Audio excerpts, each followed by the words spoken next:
So good morning and welcome to the 2021 Oregon Active Transportation Summit. My name is Lindsay Huber. My pronouns are she, her, hers, and I'm the Education Director with the Street Trust.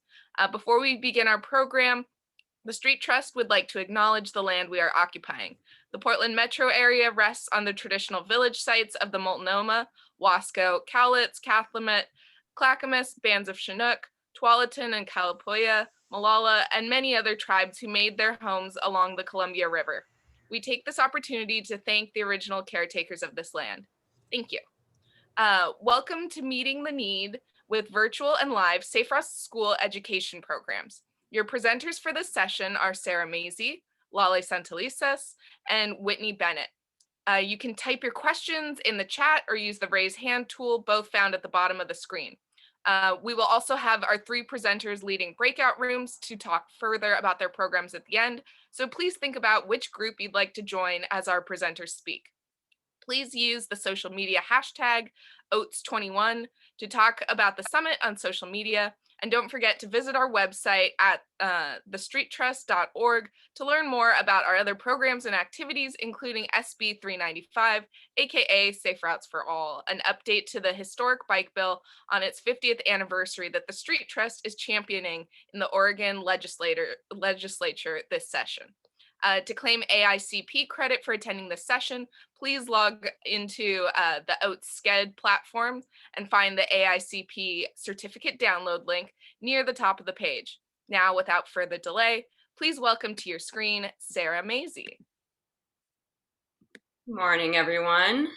Thank you so much for joining us. I'm just going to share my slides here. Okay, so I am the Safe Routes to School coordinator for Eugene School District 4J. I've been in this role for a few years now, and I'm really pleased to be sharing this awesome program with you that I love so dearly, our kinder and first grade Learn to Ride program. So this program grew out of first our middle school bike safety program, which is a very solid, strong 2-week class where many of our middle schoolers get to get time on bikes for a couple of weeks and learn traffic safety. That's the intention. But every single session, we have kids who don't know how to ride a bike. And so they're learning to ride and then getting what traffic safety they can. So we have this beautiful quote, "I used to not be able to ride a bike. Now I can go on adventures." So awesome for this guy and the other kids that we're teaching to ride, but he missed part of the traffic safety. And his peers who knew how to ride bikes, they lost one of their instructors to teach William and the other students who didn't know how to ride. So just as an aside, we do have, at a point, we say, if you can't ride yet, work on it outside of class, but we're going to get you on adaptive bikes. I'm happy to talk more about this in our breakout room, but we put kids on adaptive bikes so they can at least participate in the traffic safety portion, or a portion of the traffic safety, and they can get out on the community rides. But that's a big need that we're seeing. Kids should know how to ride a bike by middle school. It's also hard and embarrassing by the time they get to middle school to learn for many kids. These kids here are another reason that we started the Kinder Learn to Ride. These kids are all, they all just learned to ride at one of our bike rodeos or traffic gardens, and you can just see the joy and pride in their faces. And I'll just give you an overall, when you see a kid in any of these pictures I've got here that's just looking joyful, with or without a bike, they're kids who just learned to ride. Unless you see them on a glider, they just learned to ride.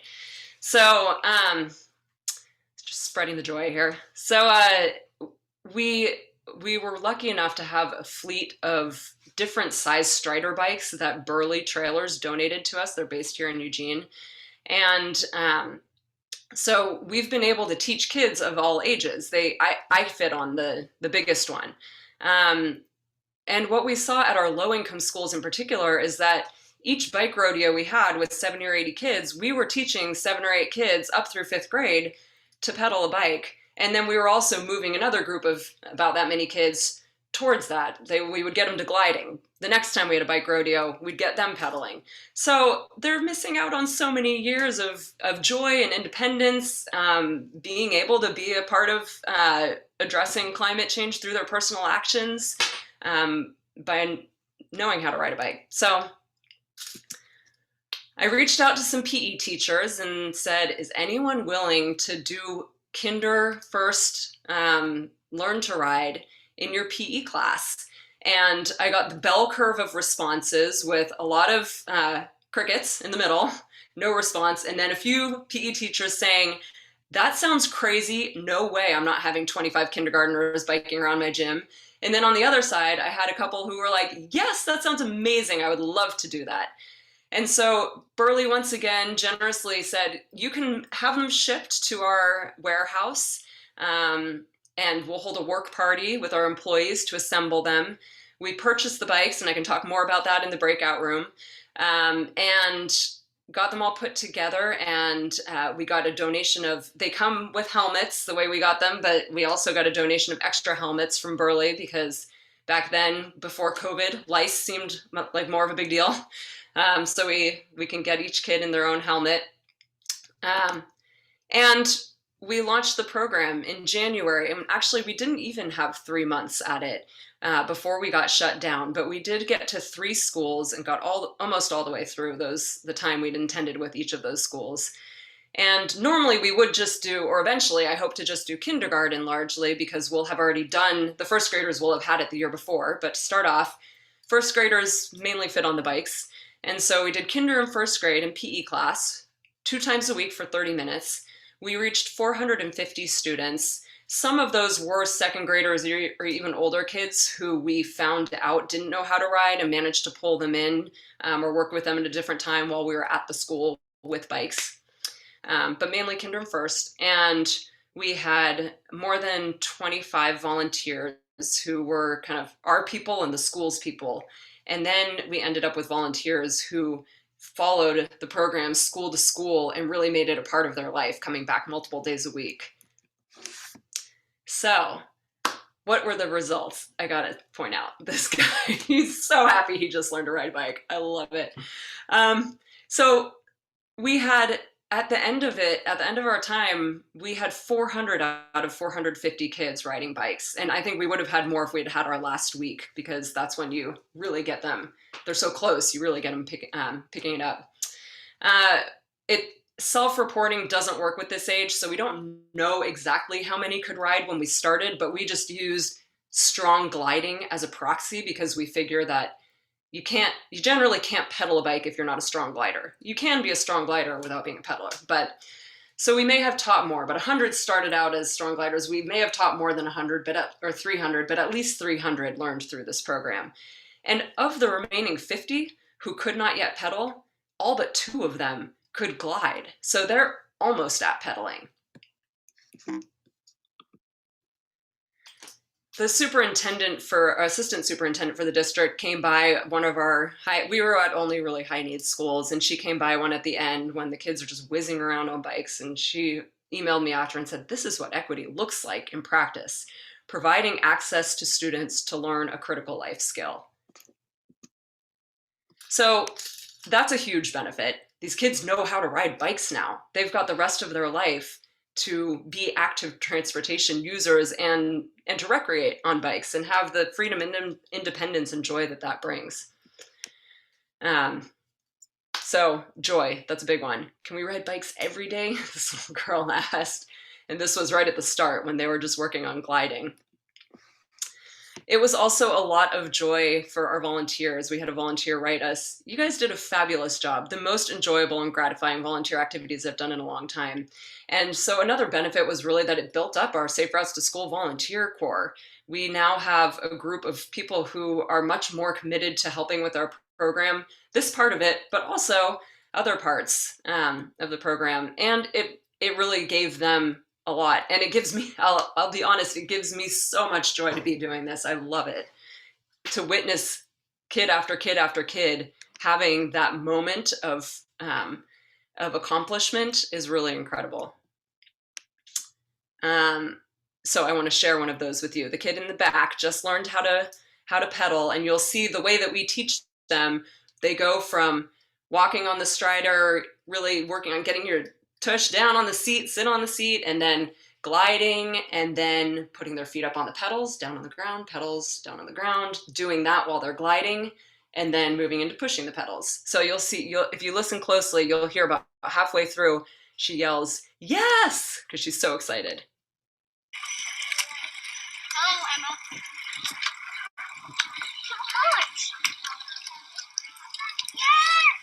There was, yes. And then she just takes off, passes everyone.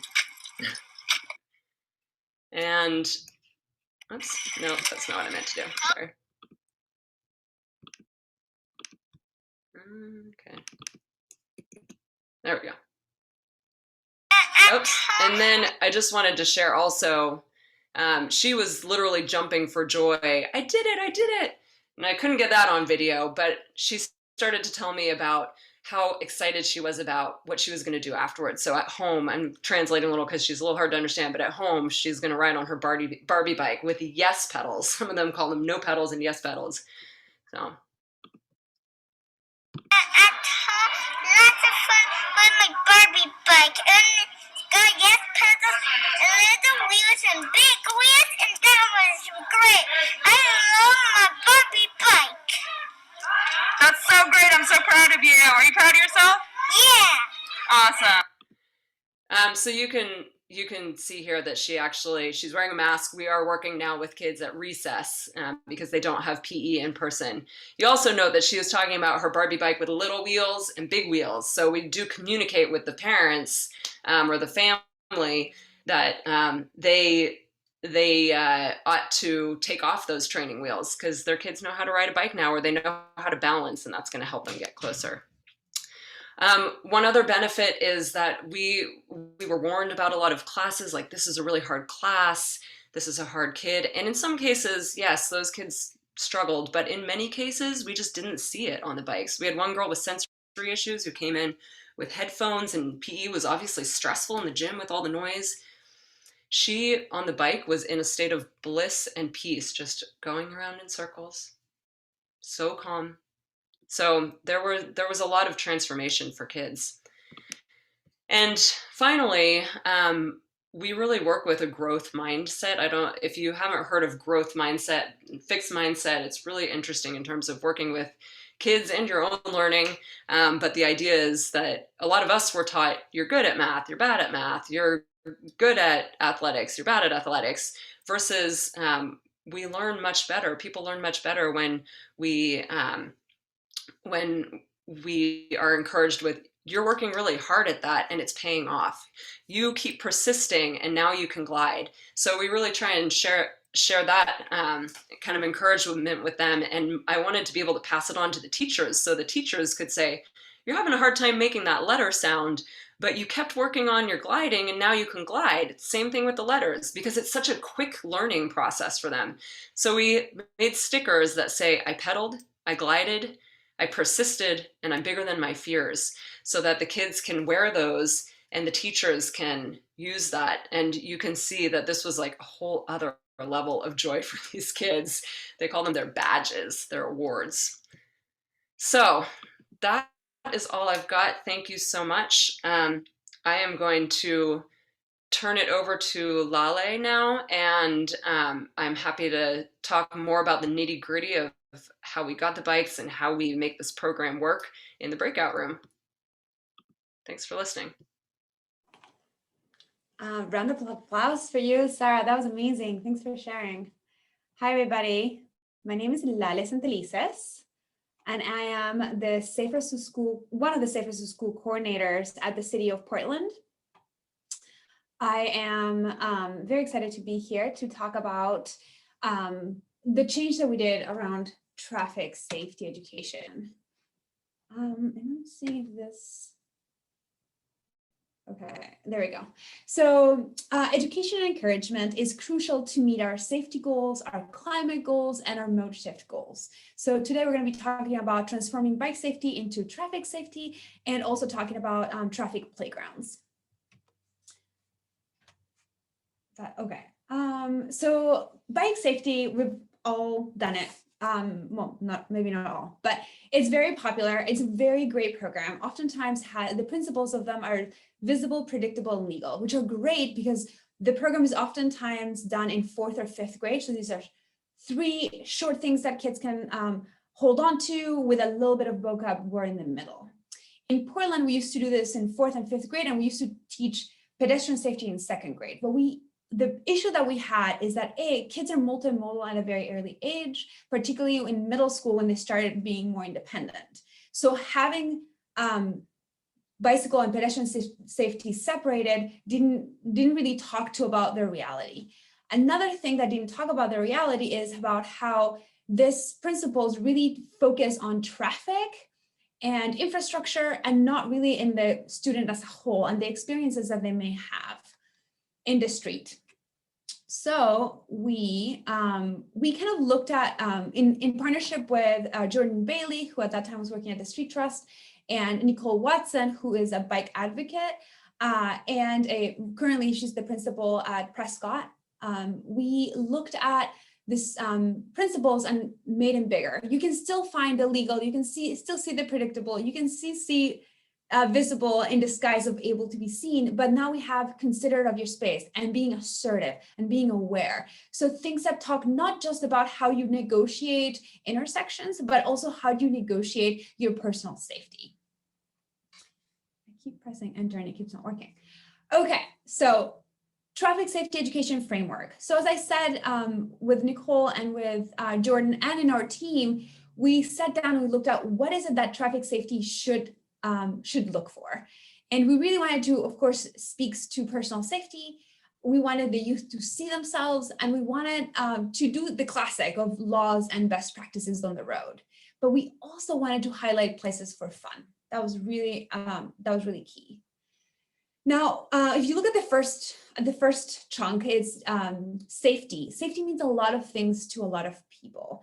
And in today's world, safety is not just the traditional like traffic laws or the built environment that we have, but it's also about how do we, what is your experience as a person of color, as a queer person, as an immigrant? You may or may not have different interactions in public areas. So another thing that we heard from students when reviewing the first unit, they talked about the importance of having pictures and the infrastructure that we would be discussing for it to mirror what they saw and experienced in their neighborhood.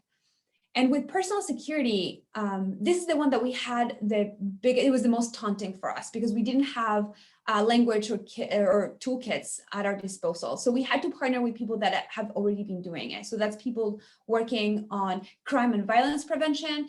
And we particularly lean upon the expertise of a program called Girl Strength and Women's Strength that focus on self-defense.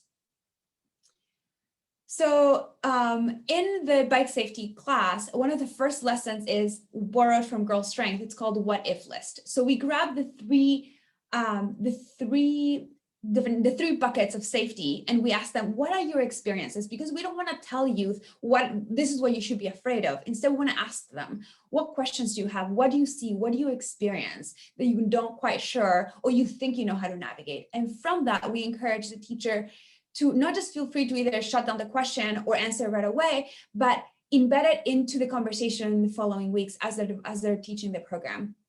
And when there's questions that we don't know, we had a comment one time of a youth saying like they were afraid of homeless people. So instead of us like ignoring it or telling them, it's okay, we actually talked to the counselor of that school. And then we had a little discussion of how to address it, how to deal with it, how to be safe and have compassion.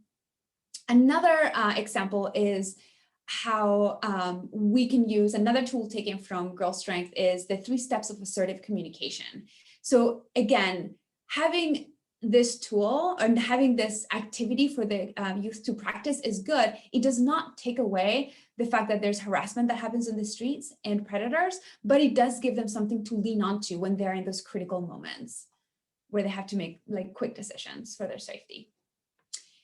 In the next bucket was we want a youth to see themselves both as part of traffic and as part of the city. And this is where Nicole, who's the principal of Prescott and helped us write the curriculum, she really wanted us to not just look at equity, diversity, and inclusion, but to think of inclusion as belonging. And that's what we really held on to. We wanted the youth to know that they belong in our streets. We want our immigrant youth to know that they belong in this country. We wanted our queer youth to know that they're seen and they belong in our community.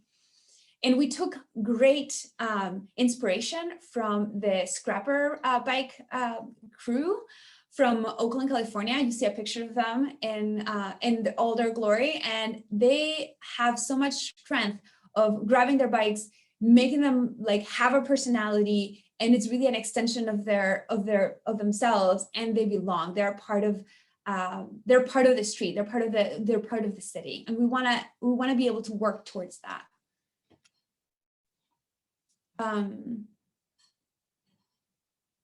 So the next step is laws and best practices, and that when you're teaching elementary school kids, it's easier to tell them this is what you do and this is why.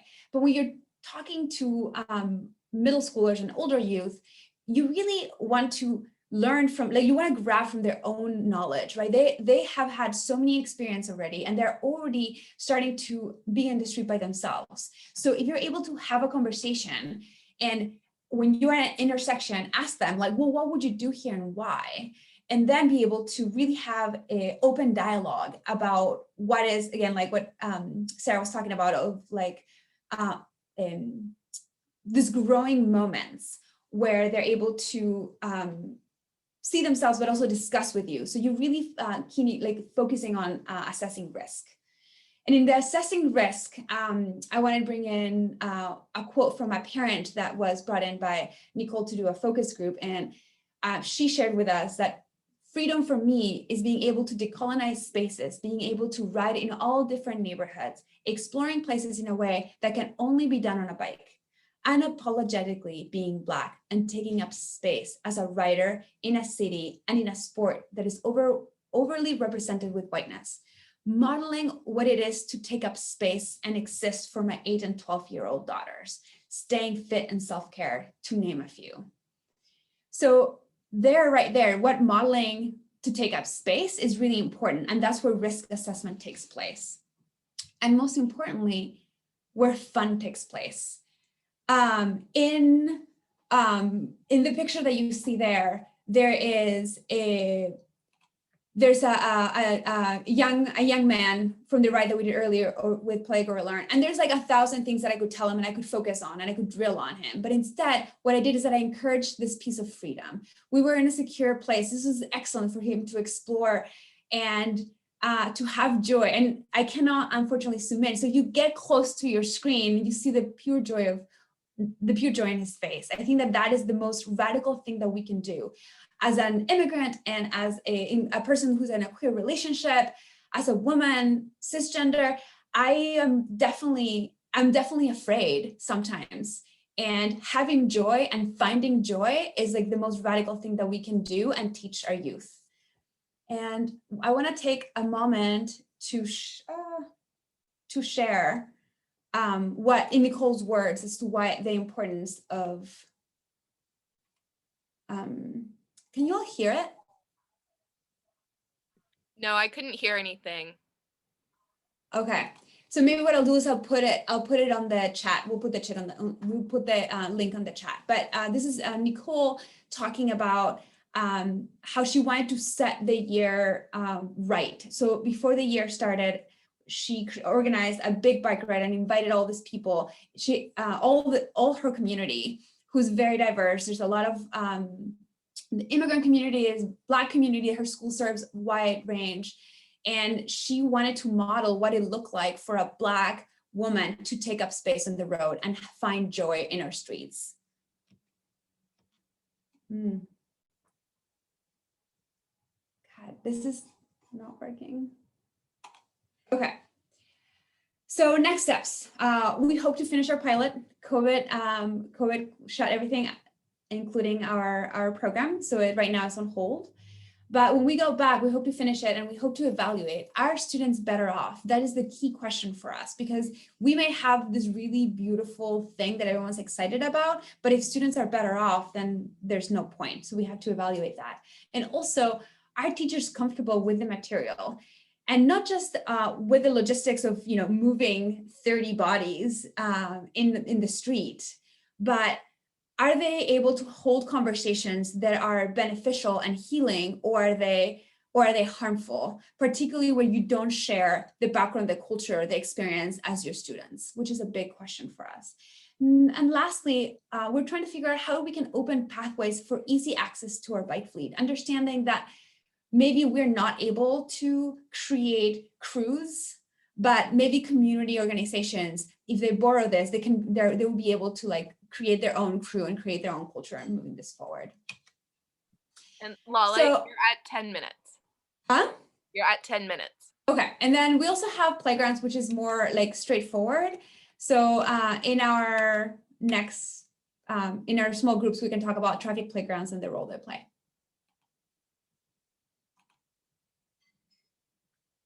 And then I guess I'll pass it to Whitney. Yeah, you also got one question here. How much outreach does PBOT Safe Routes to School for neighbors to, I think it means do for neighbors to schools about safe driving? I don't know if you want to address that now or in the small group. I didn't quite understand the question. Yeah, I think it's mostly just how much outreach does PBOT Safe Routes School do with neighbors and probably the school communities about safe driving? We actually just launched a campaign with the help of Metro to talk about safe driving. So yeah, we have a campaign. There you go. Someone put it in the chat, I believe. I think that might be a different program than the one you are doing with Metro. Okay. Yeah, the one in the chat is our Oregon Friendly Driver class to teach drivers how to drive safely around people walking and biking.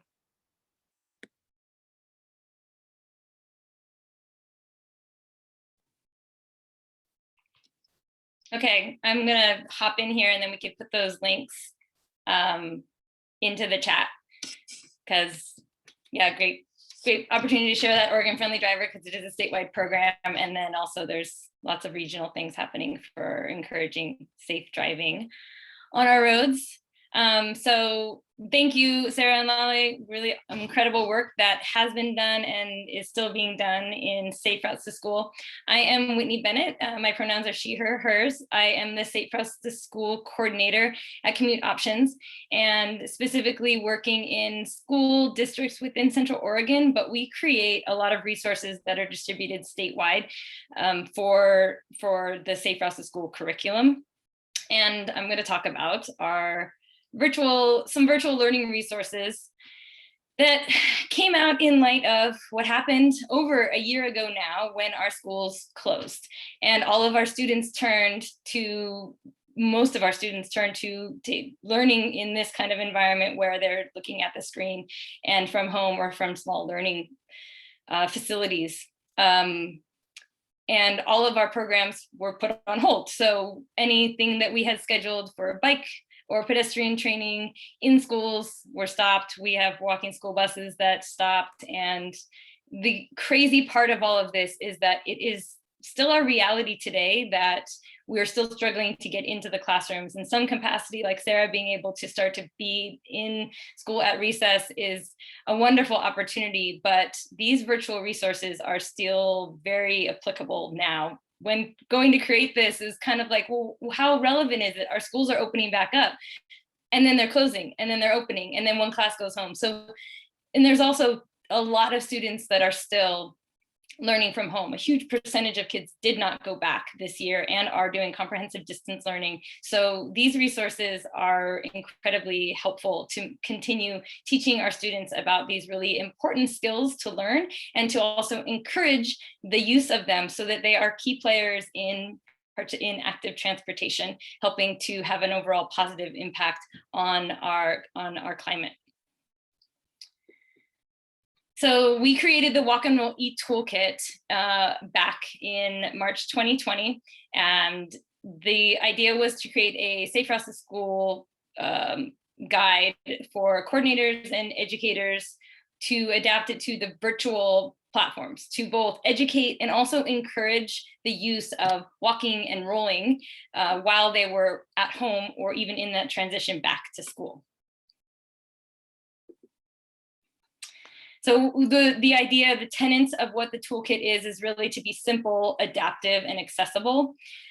Clear bite-sized lessons are within this toolkit. They're easy to complete independently, but also they do sometimes rely on a parent or caregiver participation, just like our Safe Routes to School programming is not just for the student, it really is to bring the family members in so that everyone can learn and become more knowledgeable when it comes to bike and pedestrian safety. The other piece of this is that it's low tech. Basically, they're coming in small bite-sized lessons so that they can be used. The PDFs in the attachments can be really easily uploaded, printed, or shared on social media versus having to maybe download an app or log on to a new program. Just trying to kind of keep it simple and accessible to people, because granted, you are required to have a screen in order to view a lot of this and possibly an email to participate in some of the lessons, but that is kind of the extent of the technology that would be required. Intended for Safe Routes to School practitioners, this can be coordinators that are in a role similar to what I do at Community Options, but also we have champions within schools where this is designed to be used by those people, also teachers. And teachers now is a very broad sense. It always, as a parent, a caregiver, you are in that role as a teacher, but now more than ever, as your student is at home, you have to play more of a significant role in being your student's teacher. So trying to carve these out in a way that was usable to all the different potential users. This example in this slide is showing up what one PE teacher created as a flat classroom, and each of the items are actually hyperlinked to a lesson. They click on it, it pops open a really easy activity for pedestrian learn to cross the street, or a variety of the different lessons. So really quick overview, we can dive into this more if anybody wants to know more about the pieces of the toolkit, but it includes the guidance of COVID safety. It includes some sample communication plan. It has some a tracking form, which is really simple and easy. A kid can really simply have a piece of paper, input activities they did, and snap a photo of that and share that, or mail it. So try to make it as simple as possible. There's lesson plans that are text written out, and then the attachments have been created to make it easier to, one, attachment A is a calendar, kind of lining out how one could follow the activities. And then attachment B is my favorite part, and I'll show more slides onto it. And it just is creating these really easy, adaptable lessons that can be uploaded into the learning platforms. So briefly, just this visual of all of the different lessons. When we did lesson plan 1, it was really the basics. Lesson plan 2 adds to it, but at the same time, each of these lessons can be done independently, and they're not dependent on completing the one prior. So you really choose your own adventure. The second attachment came out when we added in fall, based on trying to create a little bit of a roadmap for specifically school teachers on how they can use it. Creating a plan if you want to run a 2-week course of pedestrian bike safety. So when we are in schools, normally we're really adapting it to meet the students' needs every time. It's not ever really the same approach, depending on what experience the students have or how much participation from volunteers or the teacher. So although we provide a guide, we really like to emphasize it's really pick out what works and what you have capacity to do, because we didn't want to overload teachers or parents or caregivers with really time-intense activities. And this also included just the duration of how long the activity would be, and matched it to the Oregon Department of Education standards. This is an example of from attachment B. This is my favorite part because it finally took the lessons, because a lot of the users were questioning, really, what do we do with these lessons? It's a whole lesson plan. This kind of just pulls out creates these PDFs that are really easily uploaded into Google Classroom or Seesaw or whatever the learning platform is for, say, a teacher, or easily put up on a website as maybe a 4-part lesson plan or social media. And this one specifically is for from 1.0. And then these are from 2.0, where we go a little bit deeper, and where some of these lessons now, once we got into 2.0, can be used for some of the older students. So some learning to cross the street quite often is those essential skills for maybe K through 2nd, and then getting a little bit more advanced based on the students. We also included in these PDFs the hyperlinks to videos, just try to diversify how we get this information into the heads of the students and the families. And so how to access it, there's a QR code right there. You can download it off the OregonSafeRoutes.org website under resources and physical distancing.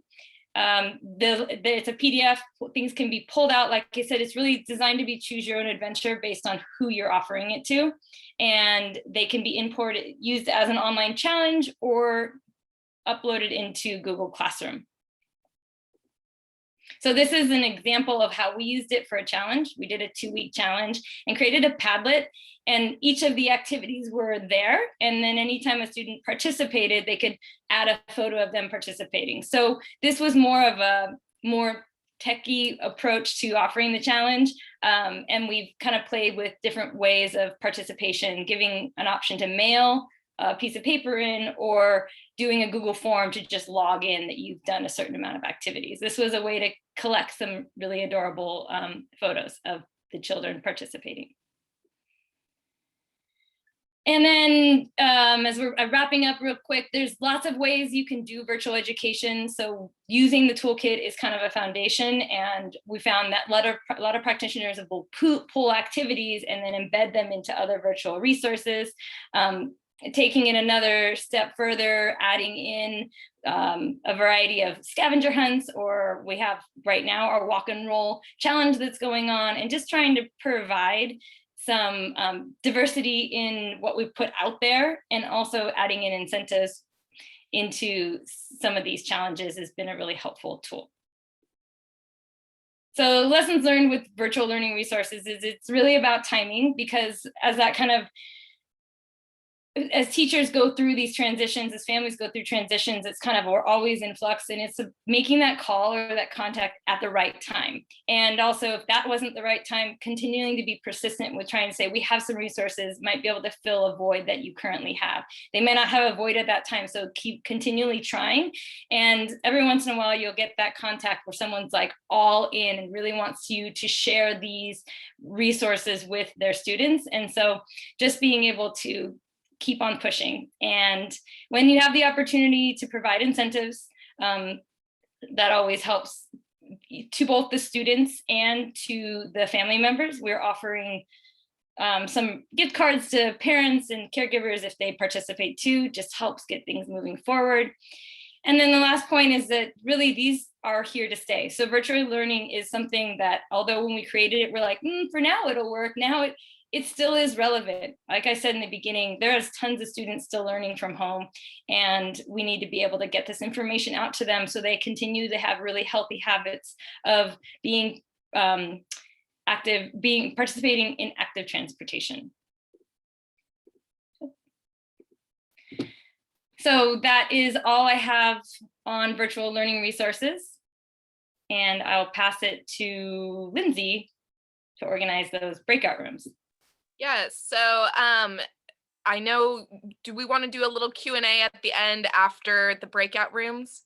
Should we bring everyone back about 5 minutes before to do some? Okay. So I'm going to open the breakout rooms, and then we will come back in about 13 minutes to have about 5 minutes for general Q&A.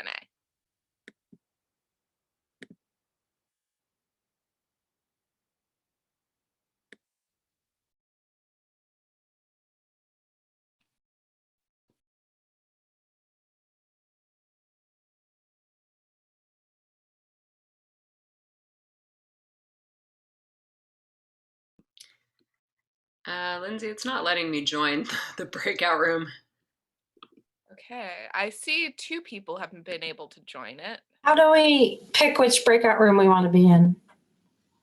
It's just whichever one that you want to talk a little further with the presenters today. I Whichever. think I meant technically. You should be able to just go to breakout rooms and click on the one you want. Can you put me in the learn to ride, Lindsay?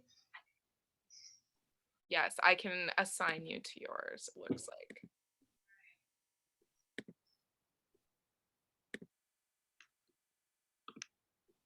Can you assign me to Lindsay? Sure.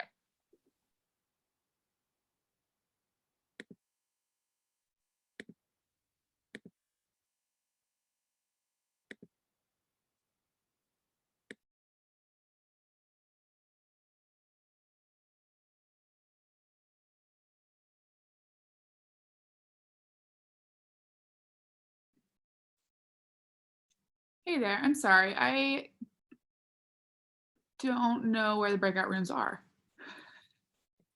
I'm not sure what's popping up for everyone, but if you want me to put you in one of the specific ones, just let me know. Oh, okay. What can you explain what they are? I'm sorry.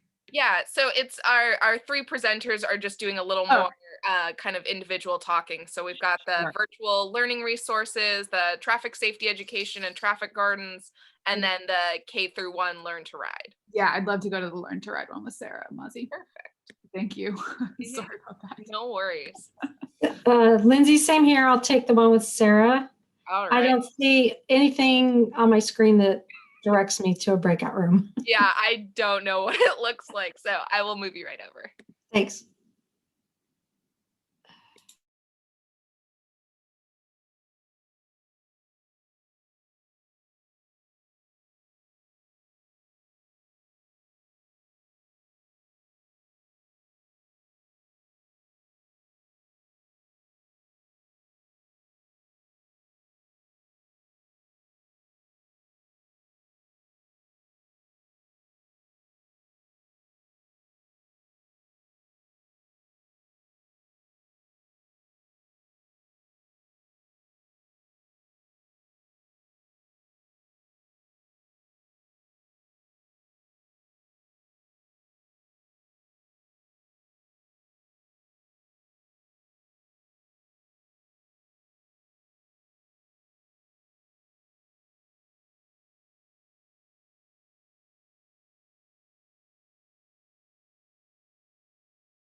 Welcome back.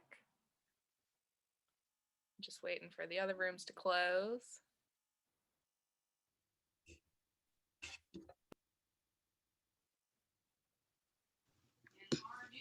Welcome back, everyone. We now have about 5 minutes left for general Q&A. So if you have any questions for any of the other presenters or any questions that you want to bring to the wider group, now is the time. You can either unmute yourself or you can put them in the chat, whichever is more comfortable for you.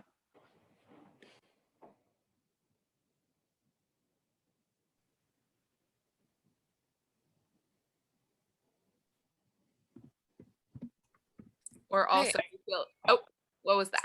Sorry, this is Megan Ramey. I have a question for Sarah.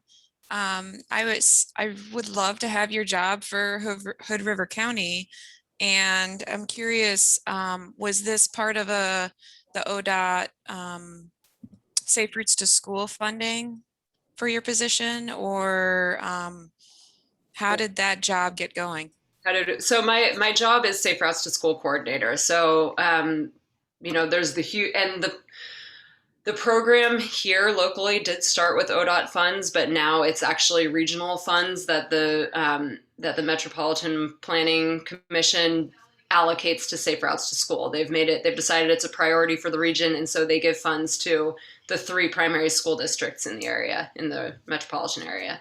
And so, within the huge pie of things that we could do for Safe Routes to School, this is just one that we have chosen to prioritize. And right now it is taking, I would say, a lot of staff time, but my vision is that eventually it will be less staff time as it gets up and rolling and more PE teachers can manage more of it on their own. And we have multiple longer term volunteers. So hope that answers your question. Awesome. And then Paul Buchanan, you have your hand raised. Yes, thank you so much. And thank you to the presenters for being here and chatting. And I'm just curious if any of your, Safe Routes to School programs have any, any kind of operating procedures by which, like, if there's instances of traffic violence near schools, that you go out and do some direct outreach in the communities that surround them. I'm just because, like, for example, like I live in a trauma affected community where we've had 2 children struck by cars in the last year. One of them was killed. And each of those was within 3 blocks of 2 schools, one elementary or actually both elementary schools.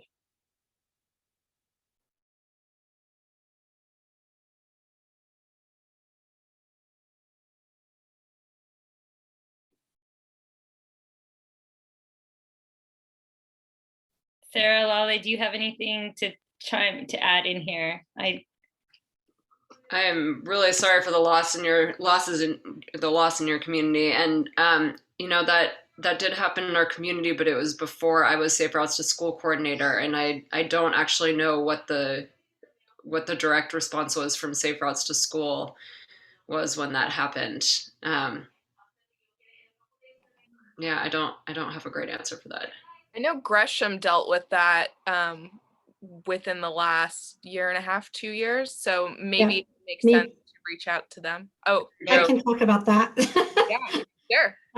So I'm the Safe Routes coordinator for East Multnomah County, which includes a lot of the high-speed corridors in Multnomah County that extend east from City of Portland's high-speed network as well. And we've had multiple fatalities and pedestrian deaths, including of children, multiple of them. So one thing that I'm starting to expand in partnership with Bikeworks and Megan, who's also on this conference meeting, whatever we are, is to start reaching out to the community outside of schools and include driver awareness and some components of that for families and the community.